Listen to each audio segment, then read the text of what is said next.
లేదురా, ఈ మధ్య మందుకి దూరంగా ఉంటున్నాం కదా. పైగా నేను లేకుండా వీడు మందు పుట్టుకునే అవకాశమే లేదు. ఎందుకు తాగుంటాడు? లేపి నువ్వే తెలుసుకో.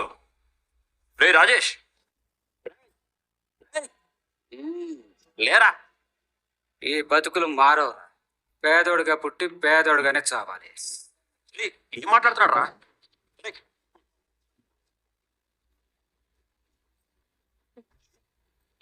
ఎవడ్రా అది? రే నేను రా. నేనే అంటే దేవుడివా, జయ్యానివా, మనిషివా? రే కళ్ళు తెరిచి చూడు. పరిస్థితులు కళ్ళు తెరిపించాయి, అందుకే తాగి పడుతుంది. నన్ను కొట్టావే. ఎందుకు తాగావు ఇప్పుడు? సారీ రా, మొదటిసారి నీకు చెప్పకుండా తాగా. తాగాల్సిన అవసరం ఏమొచ్చిందని అడుగుతున్నాను. నాకు ఈ బంధువులు బంధుత్వాలు ఏమీ వద్దు. సోలో బతికే సో బెటర్. ఏ బాధలో ఉండవు, ఏ బాధ్యతలో ఉండవు. ఇప్పుడు నీకు వచ్చిన బాధ ఏంట్రా? ఎందుకులేరా, చెప్పుకుంటే సిగ్గుచేటు. మీ ఆవిడతో గొడవ పడ్డావా? వద్దు, వదిలేరా. రై, భార్యతో ఎలా ఉండాలో, భార్యను ఎలా చూసుకోవాలో నువ్వే నాకు చెప్తుంటావు కదా. జీవితం అంటే అంతేరా, ఒక్కసారి మూడు మూడు వేసాక. హలో, అంతలేదు. అవకాశం దొరికింది కదా అని నువ్వు ఇప్పుడు ఉపన్యాసాలు ఇవ్వకు. భార్య సమస్య కాదా? మరి ఇంకేంటి చెప్పు. మొన్న మా పెద్దనానికి షష్టి పూర్తి చేశాం కదా. చేశారు. వాళ్ళు బాగా సౌండ్ పార్టీ. ఆయన పిల్లలు ఊరంతా పిలిచి రకరకాల వెరైటీలతో భోజనాలు పెట్టారు. చెప్పావు. ఇప్పుడు మా నాన్నకి షష్టి పూర్తి వచ్చింది. మీ నాన్నకు కూడా ఫంక్షన్ చెయ్యి. తూతు మంత్రంగా చేస్తే బాగోదు, జనాలు పోలిక పెడతారు. పెద్దనానికి అంతా ఘనంగా ఫంక్షన్ చేసి మీ నాన్నకి ఎంత చీప్గా చేసావేంటి అంటారు. రే నువ్వు కూడా ఘనంగానే చేయరా. దానికి ఎందుకు పొద్దు పొద్దునే మందు తాగడం? రే, నేను తాగితే దిగిపోయే మాటలు మాట్లాడకరా. ఘనంగా చేయాలనుకుంటే సరిపోదు, ఘనంగా డబ్బులు కూడా ఉండాలి. మనలాంటి డ్రైవర్లకి ఆశ పుట్టినంత సులభంగా డబ్బు పుట్టుదురా. డబ్బు సమస్య అంటావు. దేనికైనా డబ్బే సమస్య. చాలా మందిని అడిగి చూశాను, అందరూ అర్థంగా తలుపారు. వడ్డీ కూడా కడతానన్నాను, అయినా కూడా లాభం లేదు. చిన్నప్పటి నుంచి మా నాన్న చాలా కష్టపడి మమ్మల్ని సాకాడు. ఆయన గుర్తుండిపోయేలా ఏదో ఒకటి చేయాలనుకున్నాను, కానీ చేయలేకపోతున్నాను. ఆకలి కూడా తాకట్లేదు ఉన్నాయి, చేతిలో చిల్లి కవ్వ కూడా లేదు. ఏం చేయాలో తెలియట్లేదు. అంతేలే, అక్కింటి ఫంక్షన్లు చూసి సంతోషపడాలి తప్ప మన జీవితాన్ని ఎప్పటికీ మార్చుకోలేం. రాయ్, పేదోడి కష్టాల మీద పుస్తకం రాయమంటే రాసేలా ఉన్నావు. అడుగడుగున కష్టాలుంటే అలాగే ఉంటుంది కదా మరి. నీకు ఫంక్షన్ చేయాలని ఉందా? అదే కదా చెప్తుంది. ఆశ అయితే ఉంది, కానీ ఆనా పైసా లేదు. ఎంత ఖర్చు అవుతుంది? 1,00,000 దాకా అవ్వచ్చు. అంతే కదా. నీకు జీవితాన్ని ఇచ్చిన నాన్న మొహంలో సంతోషం చూడడానికి జీవితంలో 1,00,000 కూడా ఖర్చు చేయలేమా? అంత డబ్బు ఎక్కడి నుంచి వస్తుంది? అయ్యే పని కాదురే. చాలరా తింతే అని వాళ్ళు మూసుకుంటే రోజు గడిచిపోతుంది. 4 రోజులు ఇంటికి వెళ్ళకుండా ఉంటే అందరూ మర్చిపోతారు. రే, ఒళ్ళొంచి కష్టపడే వాళ్ళు ఎందుకు దొంగలా బతకాలి? దొరలా ఉండాలి. నువ్వు ధైర్యంగా ఏర్పాట్లు చేసుకో. నువ్వేం చెప్తున్నావు నీకు అర్థమవుతుందా? రే, నేనేం చెప్పినా ఆలోచించే చెప్తానని నీకు తెలుసు. ఎక్కువ ఆలోచించుకో. జరగాల్సిన పని చూడు. ఏర్పాట్లన్నీ చేసుకున్నాక డబ్బు అందకపోతే? నేను మాటిస్తున్నాను కదా, నీకు టైంకి డబ్బులు తెచ్చిచ్చే బాధ్యత నాది. రే, వీడికి గ్లాస్ మజ్జిగ. రే, నువ్వు ఇంటికి వెళ్ళి తల స్నానం చేయి. తలకెక్కిందంతా దిగుద్ది. 1,00,000 అంటే చిన్న విషయం కాదురా. రే, స్నేహితుడికి అవసరం వచ్చినప్పుడు లెక్కలు చూసే మనస్తత్వం నాది కాదు. నువ్వు ధైర్యంగా ఉండు. అలా ఉన్నావు? మన షోరూమ్ కి బాడీ గార్డ్ కోసం ఎంత ప్రయత్నించినా సరైన క్యాండిడేట్ దొరకటం లేదు. ఎలా దొరుకుతారు? వచ్చిన వాళ్ళని ఎక్కడైనా బాడీ గార్డ్ గా పనిచేసిన అనుభవం ఉందా అని అడగకుండా ఐఏఎస్ క్వశ్చన్స్ అడుగుతున్నావు. అంత నాలెడ్జ్ ఉన్న వాళ్ళు ఈ జాబ్కి ఎందుకు వస్తారు? పనిలో అనుభవంతో పాటు జనరల్ నాలెడ్జ్ కూడా ఉంటే ఎలాంటి వాళ్ళనైనా ఈజీగా అర్థం చేసుకుంటారు. వేస్ట్ కస్టమర్స్ ని బయటే ఆపేయచ్చు. ఇలా అయితే దొరకడం కష్టమే. దొరికే వరకు నేను ఊరుకోను. కొన్ని కాల్స్ వచ్చాయి, నువ్వు దొరుకుతారనే అనుకుంటున్నాను. హ,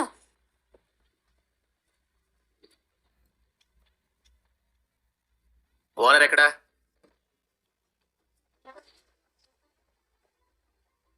లోపల ఉన్నారు. కాళ్ళు, తలేది. ఏం కావాలి?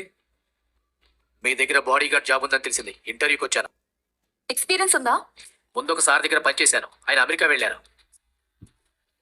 తర్వాత ఒక హీరో దగ్గర పనిచేశాను, ఆయన ఇప్పుడు రాజకీయాల్లో చక్రం తిప్పుతున్నారు. తెలిసిన వాళ్ళంతా గొప్పోళ్ళు అన్నమాట. అవును సార్, నా జాతకం చాలా మంచి సార్. వీడు నాకు బాగా సెట్ అయ్యేలా ఉన్నాడు. ఆ అనుభవం ఓకే, కానీ రష్యా ప్రెసిడెంట్ ఎవరు తెలుసా? నాకు మా ఊర్లో ప్రెసిడెంట్ పేరే తెలీదు. అయితే పనివరా? ఆ, నువ్వు ఈ పిచ్ ఇంటర్వ్యూలో ఆపు మనోజ్. నాకెందుకో ఇతను పర్ఫెక్ట్ పర్సన్ అనిపిస్తున్నాడు. తీసుకుందాం. నేను 10,000 మాత్రమే జీతం ఇవ్వగలను. డబ్బుల విషయం కాదు, నాకు టైంకి ఫుడ్ కావాలి. అంతే కదా, ఉదయం టిఫిన్ లంచ్. నేను చెప్తాను వినండి. పొద్దున్నే మీరు చెప్పిన టైంకి వచ్చేస్తాను. టిఫిన్కి 20 పూరీలు, 60 ఇడ్లీలు, 1/2 కేజీ నెయ్యి, మధ్యాహ్నం 10 కోడిగుడ్లు, గ్రిల్ చికెన్, చేపల పులుసు. ఫ్రై వద్దా బాబు? అది మీ అభిమానం సార్. మీరు ఇస్తారంటే నేను వద్దంటానా సార్? నీ సిగ్గు శివడా. రాత్రికి 12 చపాతీలు, 25 పరోటాలు. సరిపోతాయా? సర్దుకోవాలి కదా మేడం. ఇవన్నీ అరుగుతాయా? బాగా గుర్తు చేశారు. తిన్నదంతా అరగడానికి డజన్ అట్టిపళ్ళు. మీరు చెప్పిన లిస్ట్తో హోటల్ నడపొచ్చు తెలుసా? ఈ జాబ్ చేయాలంటే ఆ మాత్రం తినాలి కదా మేడం. నువ్వు తినడానికే ఈ జాబ్ సెలెక్ట్ చేసుకున్నావా? ఈ జాబ్ చేస్తున్నావు కాబట్టి తింటున్నావా? నేనేం చేసినా జాబ్ కోసమే చేస్తాను సార్. అంతా ఓకే, కానీ నిన్ను ఎలా నమ్మాలి ఈ జాబ్ కి ఫిట్ అవుతావని? ఒకసారి నిలబడండి. ఏ హైట్ చూస్తావా? కాదు, వెయిట్ చెక్ చేస్తాను.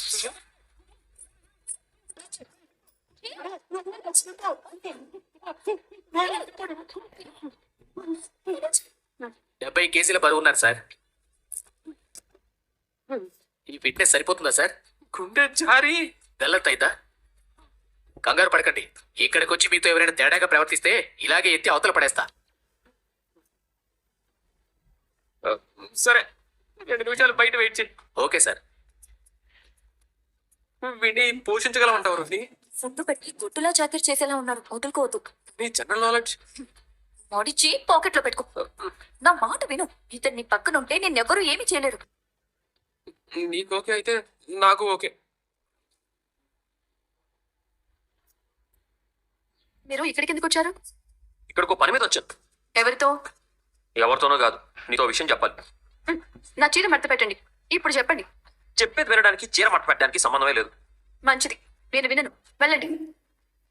నాకు పనుంది. నేను బట్టలు మడత పెట్టుకోవాలి. ఈ పెళ్ళాలున్నారే, పులి లాంటి మగాడితో కూడా పనులు చేయిస్తారు. అలా కాదు. ఆ చివర మీరు పట్టుకోండి. హ్మ్. ఇటు మడత పెట్టండి. అది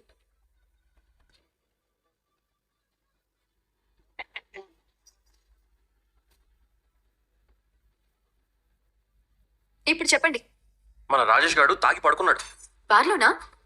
బాధలో ఎందుకు బాధ? తర్వాత మందు కొనడానికి డబ్బులు లేవనా? కాదు, వాళ్ళ నాన్నకి షష్టి పూర్తి చేయాలంట. ఏ పూర్తి? షష్టి పూర్తి సృష్టి పూర్తి చేయడానికి ముందు తాగి పడుకోవడం ఆచారమా? కాదు, అందుకు డబ్బులు లేవన్న బాధలో తాగాడు. వాళ్ళ పెదనాన్నకి ఆయన కొడుకులు ఘనంగా షష్టి పూర్తి చేశారంట. రాజేష్ కూడా చేయాలనుకుంటున్నాడు. ఎంత ఖర్చు అవుతుంది? 1,00,000 రూపాయలు. ఏంటి? రాజేష్ అనే దగ్గర 1,00,000 రూపాయలు ఉన్నాయా? అవి లేవనే బాధలో తాగుతున్నాడు. డబ్బులు లేవని డబ్బులు పెట్టి మందు కొనుక్కొని తాగుతున్నాడా? మీరు తాగుడు ఖర్చు పెట్టిన డబ్బులు పక్కన పెట్టుంటే ఈ పాటికి గొప్పవాళ్ళు అయి ఉండేవాళ్ళు. బాగుంది. తాగుడు అలవాటు లేని వాళ్ళు ఓడలు విమానాలు కొంటున్నారా? అలా వాదిస్తే నేనేం చెప్పలేను, కానీ మీరే రాజేష్ అన్నయ్యకి నచ్చ చెప్పొచ్చు కదా. ఏమని? 1,00,000 రూపాయలు ఖర్చు పెట్టి షష్టి పూర్తి చేయకపోతే ఏమైందని? లేదు, కావాల్సిన ఏర్పాట్లు చేసుకోమన్నాను. నేను డబ్బు సర్దుతానన్నాను. డబ్బు మీరిస్తానన్నారా? అవును, మీ దగ్గర ఎక్కడివి? మనం రూమ్ కట్టాలని దాచుకున్నాం కదా, దాని సంగతి తర్వాత చూసుకుందాం. అది డబ్బు, సబ్బు కాదు అరగదీయడానికి. అందులో నుంచి 5 రూపాయలు కూడా తీయకూడదని అనుకున్నాం కదా. మనకి బెస్ట్ కపుల్ పోటీలో 1,00,000 రూపాయలు వచ్చాయి కదా. మనం పైన ఇటుకలు ఊరికే పేర్చి పెట్టామా? రాజేష్ అప్పు దొరక ఇబ్బంది పడుతుంటే చూస్తూ ఊరుకోగలమా? అంత ఇబ్బంది పడి అప్పు చేయకపోతే ఏమైంది ఇప్పుడు? మన రూమ్ కట్టడం ముఖ్యమా, అందరికి బిర్యానీ పెట్టించడం ముఖ్యమా? కన్న తల్లిదండ్రులకి ఆ మాత్రం చేయాలనుకోవడం తప్ప? కానే కాదు. కానీ రాజేష్ అన్నయ్య స్థాయికి మించి చేయాలి అనుకోవడంలో ఇబ్బందులు వస్తాయి. అవన్నీ వాడు చూసుకుంటాడు. మీరు చేసే సాయం ఏదైనా ఉంటే రాజేష్ అన్నయ్యని అనవసరమైన ఆడంబరాలకి పోకుండా ఆపడమే. ఇప్పుడు ఏమంటావు? నా మాట నిలబెట్టుకోవాలా వద్దా? ఏం మాట్లాడుతున్నారు మీరు? పైన రూమ్ కట్టి మాట నిలబెట్టుకోవాలని ఇంట్లో శపథం చేశారు. ఇలా ఉన్న డబ్బు అనవసరంగా అప్పులిస్తూ పోతే ఎప్పటికీ రూమ్ కట్టలేమండి.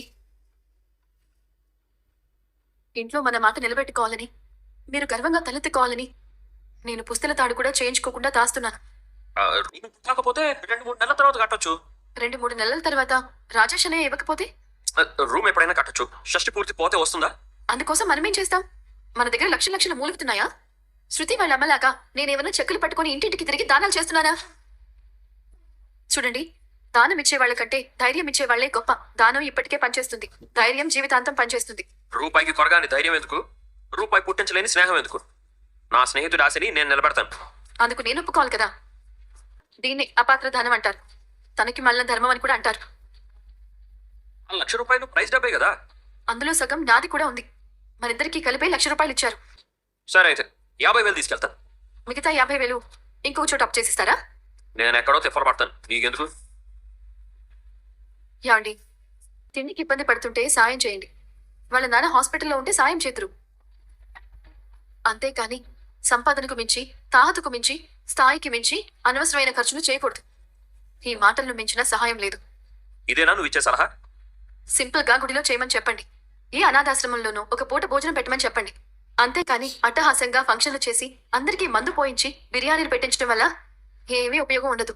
తాగిన వాళ్ళు తినే చోటే తనుకుని చావడం ఎన్ని చోట్ల చూడలేదు. నేను మాటిచ్చాను. రూమ్ కడదామని మనము మాటిచ్చాం.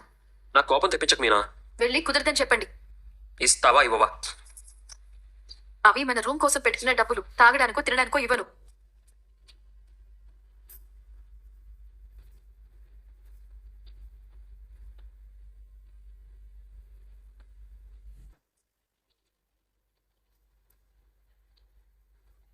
గడి గురూజీ భాషలో జ్ఞానం ఉదయించిందా, లేదంటే నీ భాషలో కోపాన్ని ఆవేశాన్ని మింగేశావా?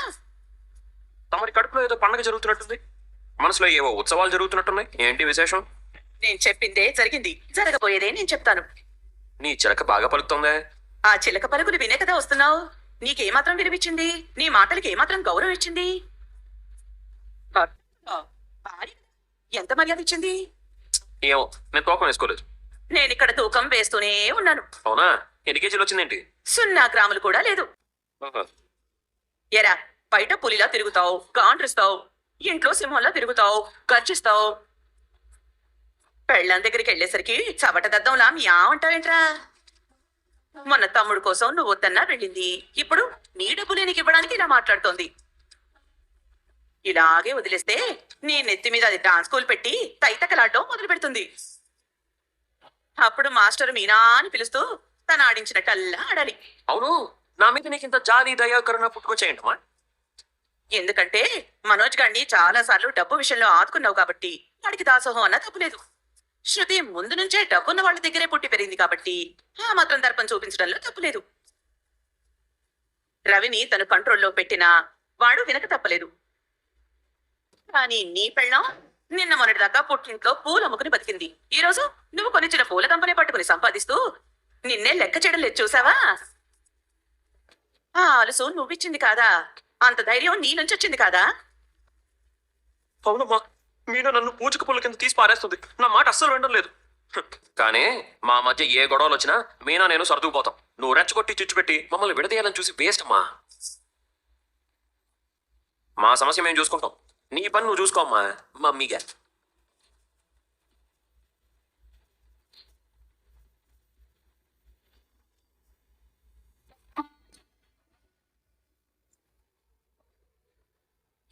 ఏం లేదక్కా, ఆయనకి నాకు ఏదో చిన్న గొడవ. చిన్న గొడవ అయితే నువ్వు వెంటనే మర్చిపోయేదానివి కదా. పూల గంపతో పాటు మోసుకొచ్చావంటే ఏదో పెద్దదే అయి ఉంటుంది. ఏమైంది? ఆయన ఫ్రెండ్కి ₹1,00,000 సహాయం చేస్తారంట. ఆ ఫ్రెండ్కి అంత అవసరం ఏమొచ్చిందంట? అవసరం కాదు, ఆడంబరం. వాళ్ళ నాన్న షష్ఠి పూర్తి కోసం ₹1,00,000 ఖర్చు పెడతాడంట. తప్పులేదు, ఆయన దగ్గరుంటే పెట్టినా ఓ అందం. మీ ఆయన ₹1,00,000 ఇవ్వడం ఏంటి? మీకేమైనా డబ్బులు పూల చెట్లు కాస్తున్నాయా? మీ ఆయన దగ్గరైనా ₹1,00,000 ఎక్కడివి? మొన్న పోటీలో గెలిస్తే 1,00,000 వచ్చింది కదక్కా. అది పైన రూమ్ కట్టడం కోసమే నేను దాచిపెడదాం అనుకుంటే ఇలా తీసుకెళ్ళి వాళ్ళ ఫ్రెండ్స్కి ఇస్తానంటున్నారు. వాళ్ళ ఫ్రెండ్ ఎప్పుడిస్తాడో తెలియదు కదా. ఇది మరీ బాగుంది. ఎవరో ఫంక్షన్ చేసుకుంటే మీ ఆయన డబ్బులు ఇవ్వడం ఏంటి? అదే నేను అడిగాను. అది అప్పుగా అని కూడా ఆయన అనడం లేదు. ఊరికే ఇస్తున్నట్టు మాట్లాడుతున్నారు. నేను ఇవ్వనంటే నా మీద కోపంతో వెళ్ళిపోయారు. ఈ మగవాళ్ళతో వచ్చిన చిక్కే ఇది. ఇంట్లో ఖర్చుకని ₹100 అడిగితే 1000 ప్రశ్నలు ఇస్తారు. ఆ 100 కూడా ఏమేం కొన్నామో లెక్క చెప్పమంటారు. కానీ ఫ్రెండ్స్కి మాత్రం ఎంతైనా ఖర్చు పెడతారు. ఆ ఖర్చు వేరక్క. ఫ్రెండ్స్ అన్నాక ఆ మాత్రం ఖర్చు పెట్టుకోవాలి. కానీ ఇలా మన స్థాయికి మించి సాయం చేయడం ఏంటి? నువ్వు అసలు ఇవ్వడం కుదరదని చెప్పావు కదా, అదే మాట మీద ఉండు. ఆ మాట మీద ఉన్నందుకే కోపం వచ్చి మాట్లాడకుండా వెళ్ళిపోయారు. ఎక్కడికి వెళ్తాడు? ఎక్కడికి వెళ్ళినా ఇంటికి రావాల్సిందే కదా. వచ్చేసరికి ఓ మూర మల్లెపూలు పెట్టుకో. ఎందుకు మాట్లాడటో చూడు. పైన గది కట్టాలని పుస్తలతో చేయించాలని డబ్బులు దాచి ఇప్పుడు ఎవరికో ఇస్తానంటే ఎలా? పైగా రెండో కారు కొన్నారు, దానికి నెలకింతని కట్టాలి కదా. ఇన్ని ఖర్చులు పెట్టుకొని 1,00,000 రూపాయలు తీసుకువెళ్ళి ఎవరో స్నేహితుడికి ఇస్తానంటే ఎలా? భార్యలు ఎంత చెప్పినా మగవాళ్ళు వినకుండా ఎవరికి పడితే వాళ్ళకి డబ్బులు ఇస్తారు. అవి తిరిగి రావు. నువ్వేం ఆలోచించక మీనా, నువ్వు చేసింది కరెక్టే. ఓ, వాళ్ళ నాన్న షష్ఠపూర్తి ఫంక్షన్ కి ఏర్పాటు చేసుకుంటున్నాడు. ఇందాకే ఫోన్ చేశాను. బిజీగా మాట్లాడుతున్నారా? చాలా సంతోషంగా ఉన్నారా? ఏమైంది బాలు అలా ఉన్నావు? డబ్బులు కావాలరా, పెట్రోల్ కా? రాజేష్కి ఇవ్వడానికి.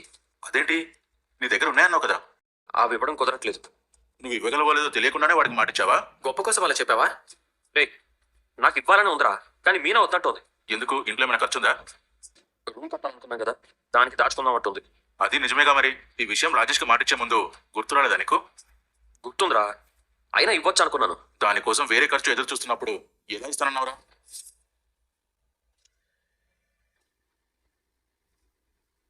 భార్య చేతిలో కీలు బొమ్మగా మారతానని అనుమానంగా ఉంది. నీకు బాలుకి గొడవైందా? డబ్బు అప్పుగా ఇచ్చే విషయంలో గొడవ వచ్చింది. నాకు 1,00,000 రూపాయలు అప్పు కావాలరా, ఇస్తావా? ఎవరికి పడితే వాళ్ళకి అనవసరంగా అప్పుగా డబ్బులు ఇవ్వద్దు. డబ్బు వాళ్ళ అవసరానికి సాయపడాలి, దుబారా ఖర్చుల కోసం ఉపయోగించకూడదు. ఫ్రెండ్ అప్పు అడిగితే ఇవ్వడం తప్ప? లేనిపోని గొప్పలకి పోయి ఖర్చు పెట్టాలనుకునే వాళ్ళకి ఇవ్వడం తప్పు. వడ్డీకి అప్పుగా ఇవ్వండి. అప్పు వడ్డీ కట్టలేక అప్పు తొందరగా తీర్చేస్తారు. ఇంటి వడ్డీకి డబ్బులు ఇవ్వడం మంచిదని నాకు అనిపించడం లేదు. నువ్వు అపార్థం చేసుకుంటే నేనేమీ చేయలేను. ఇప్పటికైనా లైక్ చెప్తే లైక్ చేయండి, నచ్చితే ఛానల్ని సబ్స్క్రైబ్ చేయండి. ప్లీజ్ లైక్ చేసి సబ్స్క్రైబ్ చేసుకోండి. థ్యాంక్ యూ అండి.